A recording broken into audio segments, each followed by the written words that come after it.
to find it. First, you're going to go to the waffle up here, and you're going to scroll down, and you're going to click on Forms. Once you're here, you can choose one of the templates that they have, or you can make your own. I'm going to show you first how to make your own.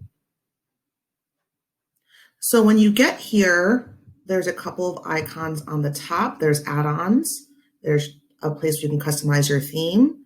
You can preview it before you send it out, and some settings and the send button, as well as the three dots where you can click on more, and it can allow you to make a copy of your form.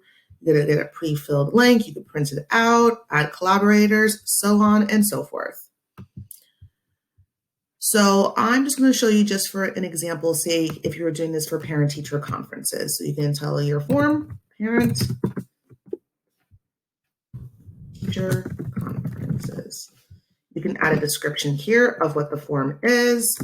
Please fill out this form to schedule a date and time for conferences. Here is where you can add your questions. So let's say first you want to ask parent, guardian, name. You'll notice here that Google Forms has already pre-selected the type of answer that you would probably use. So they kind of determine that for you. If you don't want to choose a short answer text, you can always change your choices here. So you can choose to make it into a longer answer by using a paragraph. You could choose multiple choice. You could use checkboxes, drop downs. You can do a file upload. And as you notice, there's a lot of choices that you can use. Typically, it's probably these top ones that you'll be using. You can make a question required by clicking here or unclicking if you don't want to make that required. To add another question, use that plus button right there. And maybe you'll say here, child's name and homeroom.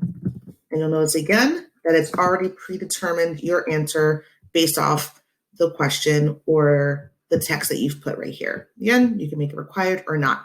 So I want to show you a really awesome tool that you can use on forms if you haven't figured this out already. So we're going to add another question. So again, we're pretending this is for parent-teacher conferences. And you could put here, choose your time. And let's say you're doing 10-minute increments. So here, I suggest that you put down drop down, and I'm going to tell you why in a moment. So let's say you put here 2 o'clock, put here 2:10, 2:20, you get the picture.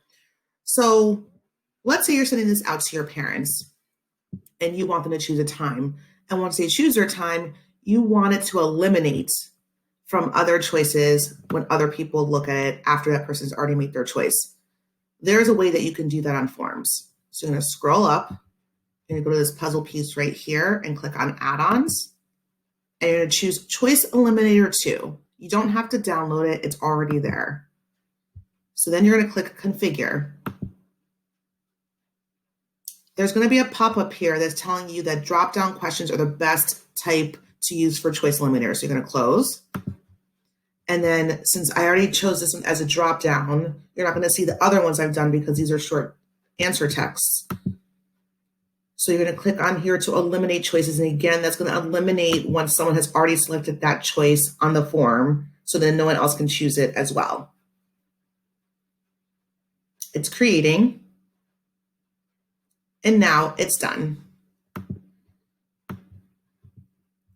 So let's say, and they've made that a required choice. And again, if you don't want to make it required, you can unclick that, but that's a good one to keep required if you're doing this for conferences. I want to now show you responses. There's no responses yet because it hasn't been sent out yet. However, once responses are tabulated here, you can click on here and it will create a spreadsheet of all the responses that you've had. Also, a good rule of thumb that I like to do is to also get email notifications for new responses, just so you don't have to constantly check for responses. You can customize your theme if you don't like this. Again, you can preview it.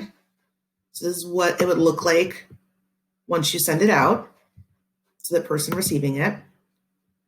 when you click on settings, you can also choose to collect email addresses. So when you do that, I'll just leave it clicked here so you can see once I save that what it'll look like. You could also choose to unclick restrict to users in the Kearney School District and its trusted organizations if you like. You could also do response receipts.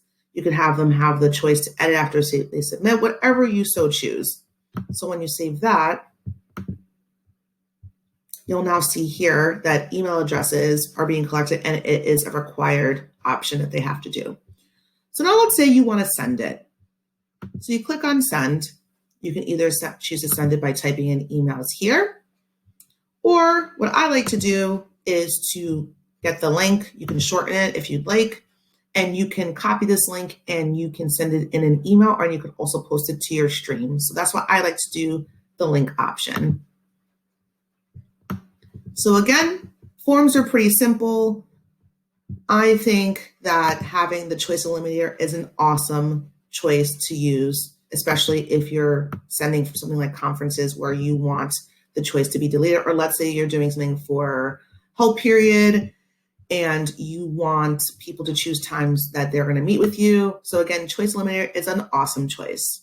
Thank you, and I hope you enjoy this presentation on Google Forms. And again, if you want to find your Google form, all you have to do is search on your drive, and you can all find it based off of what you've entitled it, or you can search in your drive, and it should probably be the most recent one that you've done.